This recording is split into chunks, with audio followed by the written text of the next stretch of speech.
사랑이 어떻게 너에게로 왔는가? 라이너 마리아 릴케이 시입니다. 사랑이 어떻게 너에게로 왔는가? 햇빛처럼, 꽃보라처럼, 또는 기도처럼 왔는가?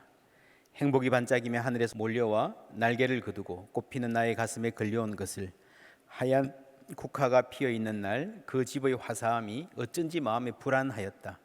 그날 밤늦게 조용히 내가 내 마음에 다 왔다. 갑자기 찾아온 첫사랑의 설레임을 노래한 시 같습니다. 설레임과 불안, 해치고 다가와서 존재를 흔들어 놓는 사랑. 저는 릴케가 이 시에서 기도처럼 왔는가, 사랑을 말하면서 기도처럼 왔는가 하는 대목에 눈길이 갑니다. 필시 경험에서 나온 말일 것입니다. 어느 순간 갑자기 햇볕이 찬란하게 비치는 것처럼, 혹은 전기에 감전된 것처럼 갑자기 사랑에 빠지듯이 기도가 왔다. 기도는 내가 배우고 내가 노력해서 하는 것이다, 맞습니다. 그러나 동시에 어느 순간 기도하고 있는 나를 발견하게 되는, 기도가 왔다라고 표현해야 될 순간들이 있습니다. 오늘 말씀은 바울의 기도입니다. 에베소서 1장은 인사 그리고 찬양, 기도로 구성되어 있다 했습니다. 15절에 보시면 이로 말미암아 주 예수 안에서 너희 믿음과 모든 성도를 향한 사랑을 나도 뭐라고요? 듣고, 그 다음에 내가 뭐 할 때? 기도할 때에, 그 다음에 뭐 해요? 기억하고, 그 다음에 너희로 말미암아 감사한다. 그치지 않고 감사. 이 네 가지 동작이 나옵니다. 이로 말미암아, 지금까지 쭉 나왔던 14절까지 나온 찬양에서 기도로 흘러간다. 지난주에 말했죠. 찬양은요, 하나님을 생각하고 하나님을 말하는 것입니다. 하나님 앞에 서는 것입니다. 내가 하나님 앞에서 있으면 그 자리에서 이 땅의 일을 가져가는 겁니다. 내가 아는 사람들, 내가 사랑하는 사람들, 내 자녀들을 하나님 앞으로, 하나님 존전으로 가져가는 것입니다. 그래서 말하면 그것이 기도가 됩니다. 이 말씀에서 네 가지 행위를 볼 수 있습니다. 듣고, 기도하고, 기억하고, 감사하고. 이것이 여러분, 듣고, 무언가를 듣고 무엇을 기억하는 것은요, 누구나 하는 일입니다. 모두 다 합니다. 여러분, 어떤 소식이 내 귀에 들리느냐, 귀담아 듣느냐, 아니면 흘려 듣느냐, 그리고 그 소식이 어떤 기억으로 이어지는가. 이런 어떤 사람을 생각하면 좋은 기억이 떠오르기도 하고, 웃는 모습이 떠오르기도 하고, 어떤 사람을 기억하면 나에게 상처 준 일, 불쾌했던 일, 혹은 염려가 떠오르기도 합니다. 이 듣고 기억하는 방향이 어디로 가는가? 우리 인생이 여기에 굉장히 큰 영향을 받는데, 바울의 경우에 그 사이에, 듣고 기억하는 것 사이에 뭐가 있는가 하면요, 기도하고 감사하는, 마치 이게 샌드위치처럼 끼어 있잖아요. 어떻게 이렇게 될 수 있을까? 이것은요, 바울이기 때문이 아니라, 바울이 우리와 다르고 특별하기 때문이 아니라 찬양했기 때문입니다. 여러분, 찬양이 넘치면요, 감사가 샘솟습니다. 찬양하십시오. 교회 와서 찬양할 때에, 찬양을 들을 때에 마음을 다해 찬양하십시오. 가사를 잘 생각하면서 찬양하는 것입니다. 생활 속에서도 자주 찬양을 듣고 입으로 노래하십시오. 그러면 그 찬양이 마음에 어떤 길을 냅니다. 그 길이 기도로, 감사로 이어지는 거예요. 앞부분에 나왔던 찬양 한 구절만 보십시다. 우리는 그리스도 안에서 그의 은혜의 풍성함을 따라라고 했습니다. 은혜의 풍성함을 노래하는 거예요. 이런 다윗이 그랬잖아요. 주의 인자하심이 생명보다 나음으로. 이것은요, 하나님의 은혜가 얼마나 풍성한지를 경험한 사람의 고백입니다. 여호와는 나의 목자시니 내게 부족함이 없으리로다. 여러분, 다윗의 삶을 보면요, 늘 뭔가 부족하고 도전에 있었습니다. 문제가 많았습니다. 사망의 음침한 골짜기로 다녔습니다. 내 인생 마찬가지입니다. 첩첩산중이지만 산 넘으면 또 산, 답답한 상황, 더 큰 산이 기다리고 있지만, 때로 넘어지고 실패를 경험하지만 내게 부족함이 없으리로다. 할렐루야. 그렇게 고백할 수 있는 것은요, 아무 부족함이 없어가 아니라 그 부족함을 모두 다 채우고 남을 은혜의 풍성함을 알기 때문입니다. 구약시대에는 하나님 은혜의 풍성함은 다윗 같은 천재들만 알았습니다. 다윗은 신앙의 천재입니다. 여러분, 세상에는 공부 잘하는 천재뿐만이 아니라 음악의 천재도 있고 운동의 천재도 있고, 그렇죠? 노는데 천재도 있어요. 노름도 천재가 있더라고요. 타짜라 그럽니까? 그죠? 반면에 신앙의 천재 다윗 같은 사람입니다. 탁월한 사람이죠. 여러분, 사람의 탁월성은요 어디서 나오는가 중요한 주제인데, 타고난 재능 플러스 노력이다, 맞습니다. 그러나 더 중요한 것은요, 탁월한 사람에게는 하나님의 은혜가 있습니다. 하나님의 은혜의 풍성함이 정말 사람을 탁월하게 만듭니다. 재능이 좀 부족해도, 뭘 하기에는 환경이 좀 못 받쳐주어도, 이런 목회자들 그렇습니다. 대부분의 역사 속에서 뛰어나게 쓰임받은 목회자들 중에서요, 인간적인 조건 다 갖춘 사람 거의 없습니다. 그 모든 악조건을 다 이기고도 남을 만한 하나님의 은혜의 풍성함이 임할 때에 여러분, 사람이 상상할 수 없는 결과를 만들어내는 줄 믿습니다. 그것이 은혜의 풍성함이에요. 구약시대에는 이 은혜의 풍성함을 현실적으로 누린 사람이 많지 않습니다. 그러나 그리스도께 와서 그리스도 예수 안에서는 다윗 시대와는 비교할 수 없이 엄청난 풍성한 은혜가 모두에게 임한 거예요. 그것이 복음입니다. 그래서 그리스도 안에 있으면 누구든지 듣고 기도하고 기억하고 감사할 수 있습니다.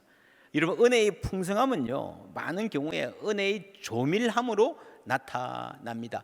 저기 어디에 막 보따리로 풍성한 은혜가 따로 있는 것이 아니라, 오늘은 내가 이렇게 빈약하게 살지만 언제가는 폭포수 같은 은혜를 누리리라, 그게 아니고요. 은혜는요 매일 누리는 거예요. 순간순간 찾아오는 거예요. 드문드문이 아니라 조밀하게. 그것이 은혜의 풍성함입니다.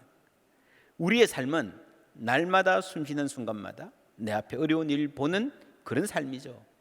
여러분, 듣고 기억한다 말했는데 얼마나 많은 소식들, 정보들이 내 귀에 도달합니까? 그것이 내 마음에 들어오잖아요. 그 중에 나쁜 것들이 참 많습니다. 여러분, 개인적으로도 그렇지만 사회적으로도 지난 한 주간 동안에 한국의 뉴스에 등장한 이야기들 얼마나 끔찍합니까? 가슴 아픈 사연들이 많아요. 그 나쁜 소식을 자꾸 들으니까 그게 자꾸 마음에 들어가 쌓이니까요, 그게 나쁜 기억이 되잖아요. 그래서 뭘 들어도 나쁜 생각, 이게 잘못되면 어떡하나 하는 염려부터 나오게 되는 거예요. 그리고 그 염려의 단계가 지나면 분노가 되죠. 그 분노가 계속 쌓이면요, 사람이 정말 폭력적인 이상한 행동을 하게 되는 겁니다. 이런 찬송이 있죠. 은혜 아니면 살아갈 수가 없네, 호흡마저도 다 주의 것이니. 여러분, 우리가 날마다 숨쉬는 순간마다 어려운 일 보고 듣고 살지만 그 숨쉬는 모든 순간에 조밀하게 하나님의 은혜가 함께 할 수 있으면요, 하시면요, 우리 마음이 엉뚱한 대로 안 가고 주님께로 가게 될 줄 믿습니다. 그게 기도예요.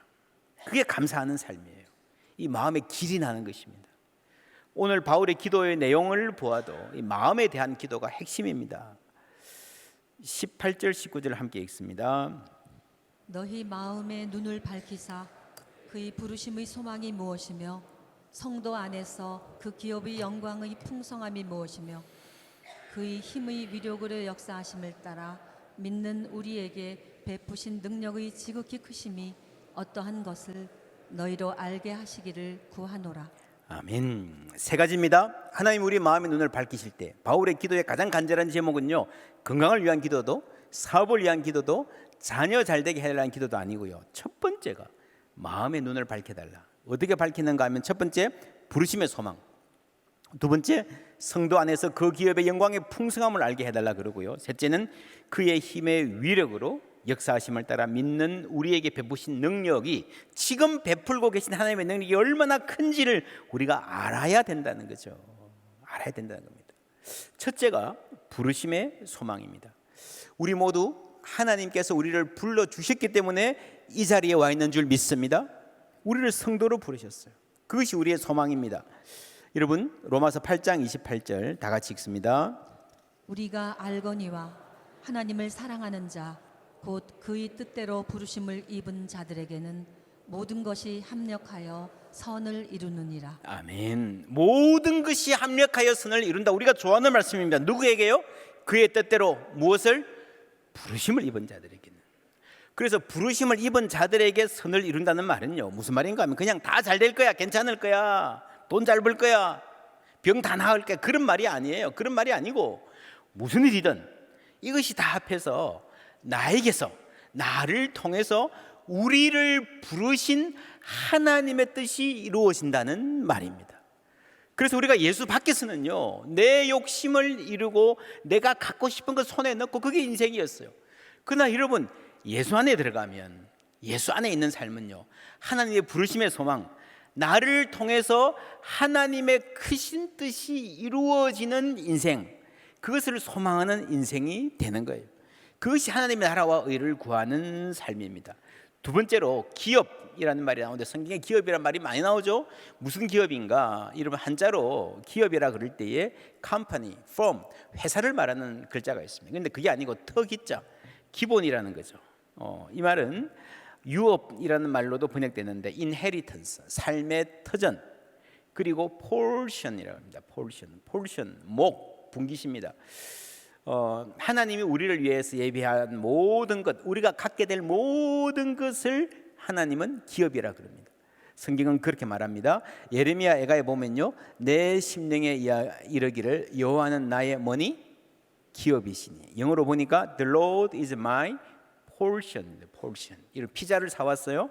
칼로 이렇게 잘라서 한 잔씩 줍니다. 그럼 이게 내 몫이잖아요. 내 몫. 그게 나의 portion입니다. 내 인생의 portion이 뭔가? 하나님이 나의 portion이다.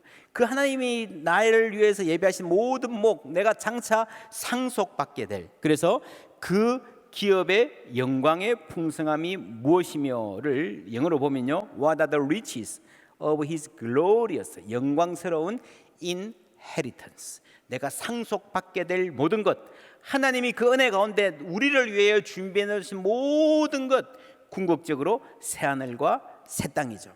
그러면 이 기업이 미래에만 속한 건가? 미래에 가서야 누릴 수 있는 건가? 아닙니다. 3절에서 여러분 기억하십니까? 하늘에 속한 신령한 복이라는 말이 뭔가 하면요, 하늘이라는 다른 세상에 가야만 그제서야 누릴 수 있는 복이 아니라 이 세상에 줄 수 없는 복, 그것이 하나님의 기업, 하나님의 유업입니다. 마가복음 10장 29절부터 우리 함께 읽겠습니다. 예수께서 이르시되 내가 진실로 너희에게 이르노니 나와 복음을 위하여 집이나 형제나 자매나 어머니나 아버지나 자식이나 전토를 벌인 자는 현세에 있어 집과 형제와 자매와 어머니와 자식과 전토를 100배나 박해를 겸하여 받고 내세의 영생을 받지 못할 자가 없느니라. 그러나 먼저 된 자로서 나중되고 나중된 자로서 먼저 될 자가 많으니라. 아멘. 내세의 영생을, 이것이 새하늘과 새 땅이죠. 하늘에 속한 모든 신령한 복의 핵심은 이것입니다. 그러나 동시에 현세에 있어서 여러분 100배를 받는다, 박해를 겸하여 받는다, 그렇게 말씀하셨습니다. 여러분, 부모, 형제, 재물, 재산을 버린다는 말은요, 오늘 우리에게는 어떻게 적용할 수 있는가 하면은, 우리가 너무 가족에게, 자식에게 얽매여서 재물에 몰두해서 그것이 우상이 되어버린 사람이 많죠. 대부분의 현대인들이 그렇습니다. 내 자식, 그렇죠. 근데 그러다 보니까 이것이 남의 자녀들에게 해를 끼치고 결국에는 그게 내 자녀도 망하게 하는 거죠. 그것을 넘어서는 은혜가 있어야 됩니다. 그게 뭔가 하면요, 초대교회에서 교회가 가족이 되어주는 것입니다. 초대교회는 서로를 형제, 자매라고 불렀습니다. 오늘날도 그렇게 많이 하는데요, 근데 오늘날 대부분의 교회는 형제, 자매라 부르면서도 이 사람이 밥을 굶는지 등록금이 있는지 신경을 안 쓰잖아요. 그죠? 그런 거 말고 정말 가족보다 더 가족같이 살았어요. 실제로 혈연의 가족들이 하는 것보다 더 사랑했습니다. 그러니까 자라나면서 가족 안에서 누리지 못했던 그 따뜻함을, 복을 교회에서 누리는 거예요. 가족에게 받았던 상처가 믿음의 형제 안에서 치유가 되는 거예요. 교회는 처음부터 가족들이 냉대했던 사람들을 품어주었습니다. 가족이 심지어 버린 사람들, 장애인들, 옛날엔 쉽게 버렸어요. 아픈 사람들, 생활 능력이 없는 사람들, 교회가 가족으로 받아들이고 존귀하게 대우했습니다. 그렇게 살다 보니 사람이 바뀌는 거예요. 사람이 바뀌니 나중에는 그 혈연의 가정들도 변화하는 일들이 막 생겨나는 거예요. 그래서 여러분, 내 자식만 생각하고 남의 자식 상처 줘가면서 살던 세상에서, 내가 한 푼이라도 더 가지려고 남을 이용하며 살던 그 세상에서 그걸 넘어서니까요, 서로 사랑하고 이웃도 함께 챙기며 사니까 결국 우리 가정도 복받는 거예요. 우리 자녀들도 아름다운 인성으로 커가는 거예요. 그것이 예수님 말씀하신 100배로 받을 것이다. 어디에서? 금생에서, 현세에서 받을 것이다. 그 말씀입니다. 그래서 교회가 하나님의 가족으로 사는 게 하나님 복의 핵심입니다. 5절 말씀 함께 읽습니다. 그 기쁘신 뜻대로 우리를 예정하사 예수 그리스도로 말미암아 자기의 아들들이 되게 하셨으니. 아멘. 하나님의 아들들, 자녀들, 우리가 하나님의 자녀가 됐다. 이게 또 가족의 언어잖아요. 하나님 때문에 우리가 다 서로 형제 자매가 된 것입니다. 그리고 거기에는 그 기쁘신 뜻, 그 가족 안에는 여러분, 사람들이 하나 되고 서로 사랑하는 그 자리에는 하나님이 주시는 기쁨이 있는 줄 믿습니다. 하나님의 은혜가 메마른 들판에 내리는 단비처럼 우리를 적신다면 하나님의 기쁨은요, 샘물처럼 솟아납니다. 은혜는 단비처럼, 기쁨은 뭐처럼? 샘물처럼. 여러분 삶에 이런 복이 있으시기를 축원합니다. 옆에 분에게 한번 인사해 주시겠습니까? 축복해 주시겠습니까? 은혜는 단비처럼, 기쁨은 샘물처럼. 할렐루야. 여러분, 이게 은혜의 풍성함입니다. 이 풍성한 은혜 가운데에 우리 삶의 굽이 여러분, 인생 살다 보면 매일매일이 다르잖아요. 한 곡이 넘어 또 한 곡이 있잖아요. 그런데 그 힘든 길 걸어가는 가운데서 하나님이 다양한 은혜를 주십니다. 마치 산을 걸어가는데 절경이 보여요. 한번 돌아가면 발 아래 평원이 펼쳐지고요, 또 한 번 돌아가면요, 아기자기한 예쁜 마을이 보이고요, 또 한 곡에 넘으면 파란 호수가 펼쳐집니다. 조금 더 가면 울퉁불퉁 뭐 이래 하는데 너무 힘들어서 잠시 앉았는데요, 하늘을 보니 하늘의 구름이 그렇게 아름다울 수가 없어요. 그래서 성도님들 중에 이런 고백하시는 분들이 참 많습니다. 열심히 살면서 인생길 달려오다가 아파서 할 수 없이 병원에 입원했는데, 그렇게 조급하게 살 때는 계절이 오는지 가는지 모르는데 병원에 앉아가지고 창밖에 낙엽 지는 걸 보니까 얼마나 아름다운지. 평소에 아들들 딸들 왔다 갔다 하는 게 그렇게 마음에 안 들었는데, 내가 아프고 보니까 아이들 찾아오는데 어떻게 그렇게 참 대견하고 든든하고 잘 컸다 싶은지.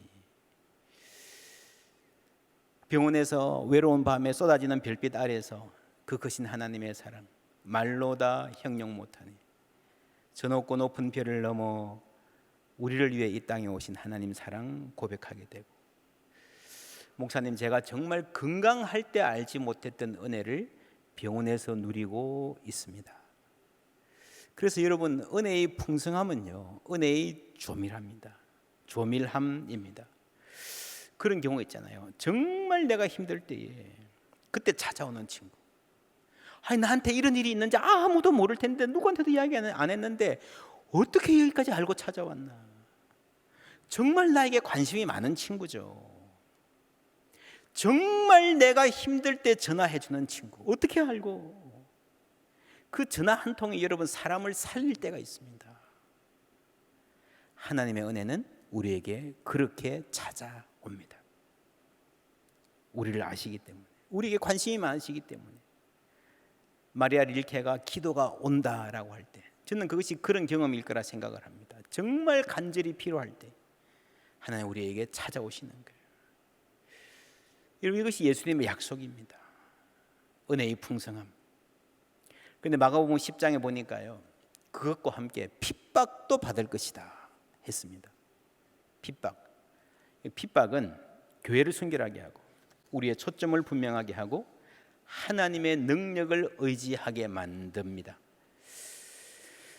여러분, 역사상 교회의 위기는요, 핍박 때 오지 않았습니다. 늘 교회의 위기는 성공에서 왔습니다. 교만해질 때 왔습니다. 내년 로잔 대회 때 세계의 그리스도인들이 세계 각국 200여 개국에서 모일 것입니다. 그 중에는 오랜 기독교 국가도 있고 우리처럼 신흥 주도하는 국가도 있고요, 지금까지 핍박받는 나라들도 있습니다. 박해받는 교회, 중요한 주제입니다. 제가 선교한국 대회에 가서 강사님들한테 이야기하니까 어떤 한 분이 와서 이런 말씀하세요.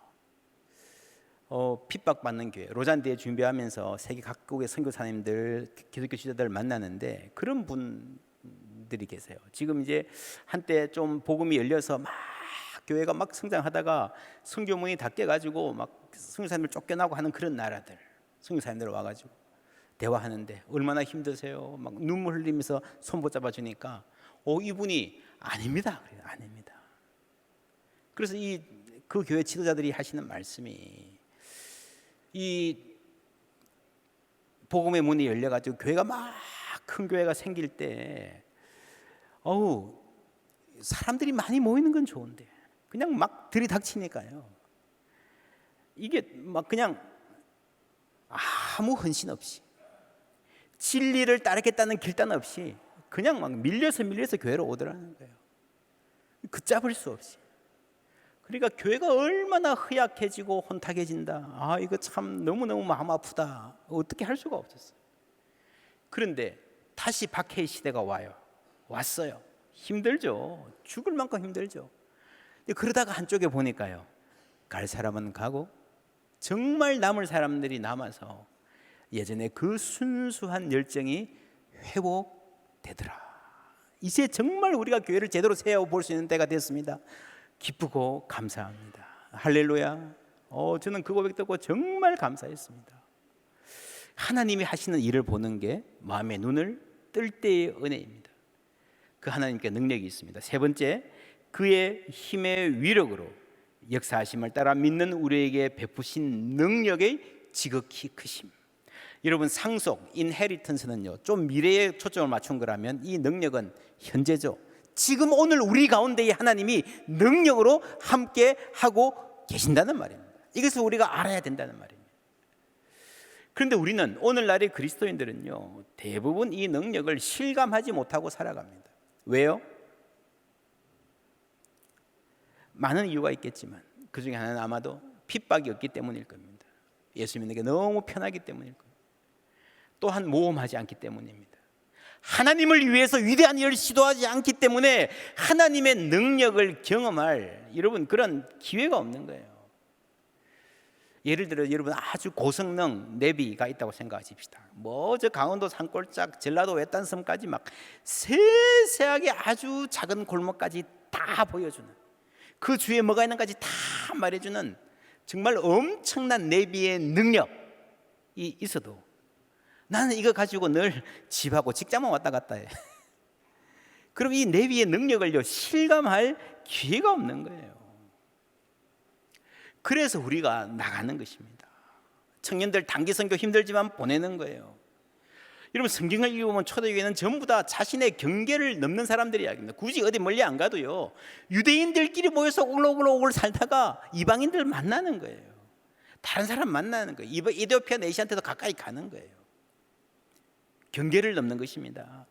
복되도다 좋은 소식을 전하는 이들의 발이요. 좋은 소식을 듣고 산 넘고 물 걷는 거잖아요. 왜 경계를 넘습니까? 멋있어 보여서?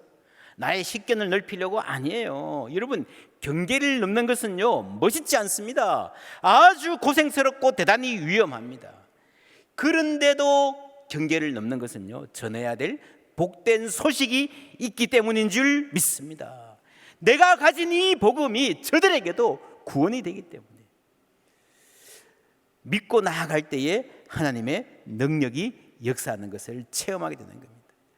여러분 아십니까? 그래서요 한국에서 많은 목사님들이 한국에서 목회할 때 그냥 아주 평범한 설교자들이 막 선교지 가서 설교할 때 막 불을 뿜습니다. 막 병자들이 일어나고요, 막 그냥 능력이 막 그냥 막 생기고요. 듣는 사람들도 한국에서는요 대부분 교회가 그래요. 설교 30분만 넘어가도 다 시계 봐요.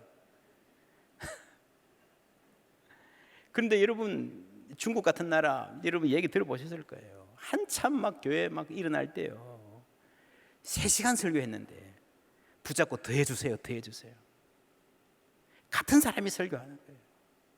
이 초대교회가 그랬습니다. 한국교회 평양 대부흥운동, 여러분 그때 사람들이 멀리서 걸어와서 뭐 교회에서 밥도 안 줍니다. 자기가 먹을 쌀 다 쪼마에 넣어가지고요 이렇게 부어서 했는데 그때 보름 열흘씩 집회를 계속했습니다. 아침 저녁 낮에까지 전부 다. 여러분 그러는 가운데 하나님의 능력을 체험한 것입니다. 오늘 우리가 어떻게 하면, 여러분 그래서 모양은 다를 수 있겠지만 변치 않는 원리는 믿는 대로 살 때에 믿음의 확신이 자라가는 거예요. 확신은 순종의 길에서 주시는 선물이다. 가만히 앉아가지고 믿습니다 한다고 해서 확신이 자라가지 않습니다. 여러분 예를 들면 요즘에 유튜브에 보면 운동하는 거 많잖아요. 이거 하면 뭐 근육이 생기고 뭐 허리도 안 아프고 뭐 유튜브 설명 잘 들었어요. 잘 이해했어요. 하면 될 것 같아. 그게 확신입니까? 아니에요. 진짜 확신은요 해봐야 돼요. 일주일이라도 해봐야 돼요. 그때 내가 확신한다 그럴 때 그게 진짜 확신이에요. 실천해보고 순종해 보아야 확신이 자라나는 겁니다. 물론 우리가 믿는 내용은, 하나님의 은혜는요 내가 내 삶에서 느끼고 검증할 수 있는 것을 훨씬 넘었습니다. 그러나 우리가 순종할 때 하나님은 최소한 우리에게 그 맛을 보게 해 주시는 거예요. 그러면서 우리가 이런 거구나, 그러면서 계속 그 길을 갈 수 있는 것입니다. 말씀을 듣고 실천하고 순종해야 확신이 자랍니다. 머릿속으로만 아는 것 아니에요. 우리 신앙이 아직까지도 그 자리에 있는 이유가 바로 거기에 있습니다. 우리 교회 전도훈련 열심히 합니다. 전도학교, 그리고 바울 전도대. 학기마다 마지막에 여러분 종강할 때 간정 가보면 다 그러십니다. 저는요 너무너무 말도 못하고요, 부끄러움도 많고요, 제가 밖에 나가서 누구 전도할 일이라고는 생각도 못한 사람입니다. 전도하려면 성경 구절 외워야 되는데 그거 저 진짜 안 해요. 그런데 실제로 교육을 받고 나가 전도해 보니까 되거든요. 하나님이 우리를 통해서, 나 같은 사람을 통해서도 일하신다는 것을 알게 되거든요. 그러니까 계속 전도하는 거예요. 그게 복음의 능력입니다. 오늘도 살아서 역사하시는 능력인 줄 믿습니다. 나를 통해서도 일하시는 것입니다. 그 능력이 어떤 능력인가? 1장 20절 함께 읽습니다. 그의 능력이 그리스도 안에서 역사하사 죽은 자들 가운데서 다시 살리시고 하늘에서 자기의 오른편에 앉히사. 아멘. 부활의 능력이죠. 죽은 이들 가운데서 그리스도를 살려내신 그 생명의 능력. 여러분 세상에서 아무리 힘센 장사도요, 큰 권력도요, 죽음을 이기지는 못했습니다. 그러나 하나님의 이 능력은 죽음을 이기신 능력이에요. 바로 그 능력이 오늘도 우리와 함께 하시는 줄 믿습니다. 이걸 우리가 알아야 되는 거예요. 그게 신앙생활이 있는 겁니다. 그럴 때에 우리는요 다른 삶을 살 수 있어요. 여러분 이 세상이 어떤 세상입니까? 에베소가 어떤 곳이라 그랬습니까? 작은 이익을 위하여 양심을 팔라고 하는 유혹이 끊임없이 다가오는 세상입니다. 그렇죠? 해보셨습니까? 비겁하게 타협해 보셨습니까? 해보신 분은 알 거예요. 비겁은요 사람의 존엄성을 파괴합니다. 내가 비겁해져서 하지 말아야 될 일을 하면요 내가 나를 존중하기 힘듭니다. 내가 나를 받아들이고 사랑하기 힘듭니다. 그러고 나면 내 미래를 생각하면요 이상하게 먹구름이 몰려와요. 자꾸 절망적이고 안 되는 쪽만 생각이 나요. 여러분 이 세상의 사탄의 세력은요 우리를 위축시키는 영입니다. 이 세상의 문화가 우리를 위축시키는 문화가 있어요. 그게 심하면 우울증도 되는 거예요. 비겁은 존엄을 무너뜨립니다. 우리는 하나님의 형상으로 지음받은 참 귀하고 고귀한 존재인데 비겁하게 살면 그게 무너져 버려요. 세상을 맞설 수 있는 힘이 없어집니다. 한국 교실에 왕따 문제가 심각하다 그러는데 진짜 의도적으로 아이들, 다른 애들 왕따 시키는 나쁜 애들도, 나쁜 습관이 드는 애들도 있겠지만 대부분 애들은 그렇게 나쁘지 않습니다. 그런데요 이게 뭐 일이 벌어지면 한 반에 대부분 아이들이 한 명을 다 왕따를 시키잖아요. 그 대부분은 어떻습니까? 비겁한 거예요. 비겁. 이게 아닌 줄 알면서도 아니야 라고 말할 용기가 없는 거예요. 여러분 비겁하면요 어려운 상황을 당장은 모면하지만 그것이 무엇보다도 나 자신의 존엄성을 파괴합니다. 그래서 견고하고 건강한 어른으로 자라나기가 대단히 힘들게 만듭니다. 이 세상의 문화가 그렇습니다. 돈이 없으면 너는 못난 사람이야. 너는 실패자야. 너는 가치 없는 사람이야. 이 세상은 계속해서 그런 잘못된 생각을 우리에게 불어 넣습니다. 그리고 전부가 아닌 것을 전부처럼 착각하게 만드는 문화, 그게 여러분 사탄의 문화입니다. 뭔가 갖고 싶어요. 가질 수도 있고 못 가질 수도 있는데 그거 아니면 죽을 것 같아. 그거 아니면 내 인생 의미 없는 것 같아. 너무너무 막 어떻게 속여서라도 갖고 싶어. 그 집착. 여러분, 사람을 향한 집착도요, 짝사랑이 심하면 스토킹이 되잖아요. 그죠? 왜 멀쩡한 가정 있는 사람들이 바람핍니까? 그 순간은 그것 때문에 치러야 될 거가 어마어마하게도 많은데도요, 다 망가지는데도요, 여러분 적어도 그 순간에는요, 그 사람 아니면 죽을 것 같아. 그러니까 그런 어리석은 짓을 하는 거예요. 그 사람 아니면 죽을 것 같아. 아니거든요. 안 죽거든요. 절대적이 아닌 것을 절대적인 것으로 착각하게 만드는 것이 사탄의 전략입니다. 올인하게 하는 거예요. 매달리게 하는 거예요. 옛날에 올인이랑 요즘 영끌이라고 하잖아요. 영혼까지 끌어모아서 뭔가를 얻고 싶어 하는 거예요.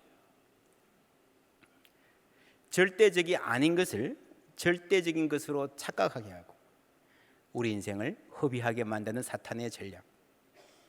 어떻게 이길 수 있을까요?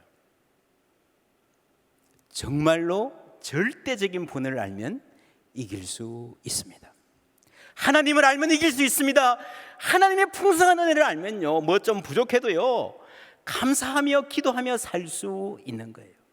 그래서 하나님 이 성령이 우리 마음 눈을 밝히시면요, 하나님을 알 뿐 아니라 이 악한 세상 문화에 우리를 넘어뜨리는 사단의 계략에 저항할 수 있는 힘이 생기는 줄 믿습니다. 그리고 하나님의 그 크신 계획을 알고 그 안에서 내 인생을 아는 거예요. 그 안에서 교회가 있다는 걸 아는 거예요. 23절 말씀 다 같이 읽습니다. 교회는 그의 몸이니 만물 안에서 만물을 충만하게 하시는 이의 충만함이니라. 아멘. 여러분, 교회는 만물을 위해서 있습니다. 여러분, 그리스도는 온 우주 만물을 다스리시고요, 그 다스림의 중심에 교회가 있습니다. 성도가 있습니다. 우리가 있습니다. 이 말을, 이 그림을 잘못 이해하면 이렇게 됩니다.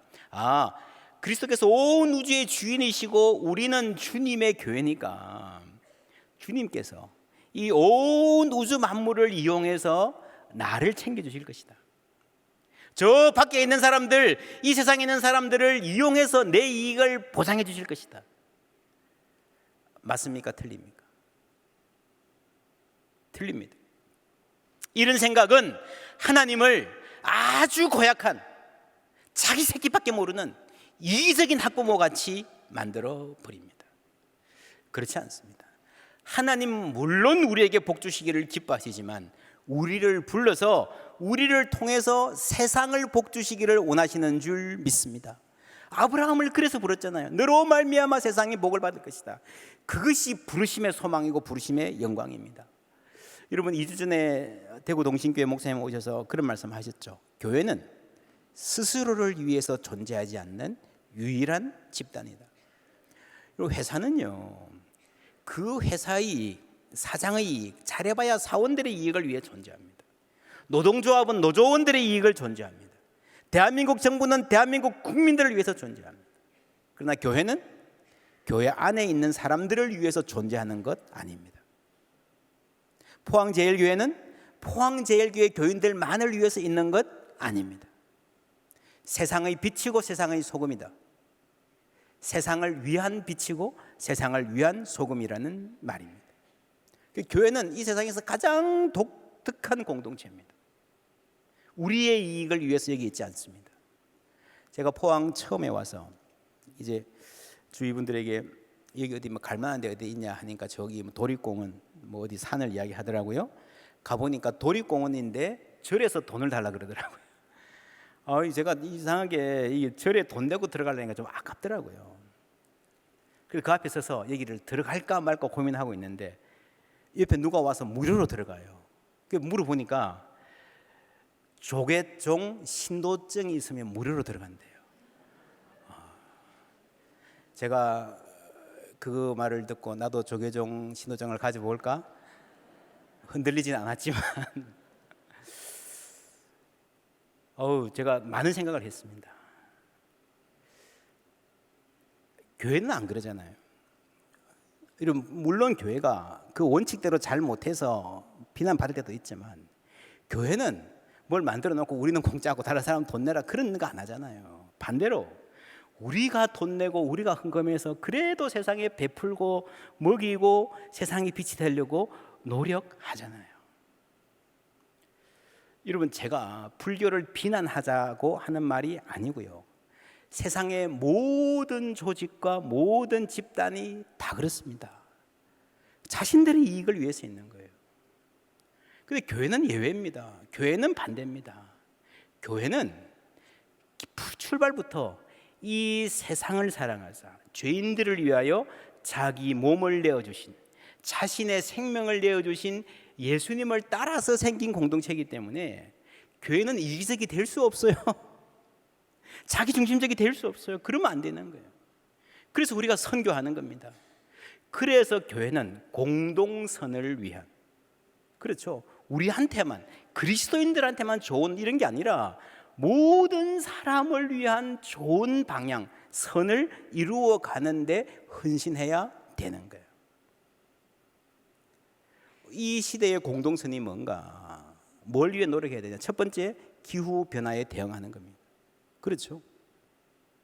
누구든 다 인정하실 것입니다. 가장 심각한 문제입니다. 두 번째는요, 생명의 소중함입니다. 하루같이 들려오는 끔찍한 소식들, 폭력의 행위들, 그리고요, 대한민국 자살. 여러분, 한국의 하루 평균 36.6명이 자살하는 거 아십니까? 한때는 청소년이 자살하면 신문에 날 때가 있었습니다. 지금 신문에 낼 수가 없어요. 하루에 37명 가까운 사람이 자살한다. 여러분, 이것은 OECD 최고 수준일 뿐 아니라 웬만한 나라의 2배나 됩니다. 2배나. 여러분, 대한민국의 교회가 이렇게 많은데, 우리가 그리스도의 복음으로 살고 나라를 위해서 기도하는데 얼마나 마음 아프고 부끄러운 일입니까? 그래서 교회가 공동선을 위해서 노력해야 되는데, 첫 번째 기후변화에 대한, 두 번째 생명을 아끼고 보존하는 일들. 9월 달에 생명의 전화를 중심으로 자살 예방을 위한 극기 운동을 하려고 합니다. 이를 위해서 기도해 주시면 좋겠습니다. 교회가 요점은 그것입니다. 공동선에 힘써야 됩니다. 세상 사람들이 보기에 지금 교회가 교회들 자기를 위해서 하는 거다, 그게 아니고요, 이 사회를 위해서, 우리 다음 세대를 위해서, 모든 백성들을 위해서 무엇이 필요할까 기도해야 됩니다. 왜요? 교회는 만물 안에서 만물을 충만케 하는 이의 충만함이기 때문에 그렇습니다. 우리만을 위해서 있는 것 아닙니다. 그래서 우리가 하은회도 하고 다비다 선교회도 하고 우리 교회 나올래 말래 물어보고 하는 거 아니잖아요. 조금이라도 주님의 손과 발이 되어서 이 땅을 섬기기를 간절히 원하는 그런 신앙의 고백들이 우리에게 있는 것입니다. 여러분, 이 모든 것이 우리의 삶을 좁은 나의 소견이 아니라 하나님의 눈으로 보는 우리의 마음 눈을 밝혀주시는 은혜가 안에서 가능한 줄 믿습니다. 그럴 때 우리는 우리를 부르신 그 영광을 알게 되고, 오늘도 부족하고 연약한 우리의 삶에 함께 하시는 하나님의 능력을 덧입게 될 줄 믿습니다. 그래서 우리 삶에 풍성한 하나님의 은혜가 단비처럼 내리고 우리 마음에 주님 주신 기쁨이 샘처럼 솟아나는 은혜 있으시기를 주님의 이름으로 축복합니다.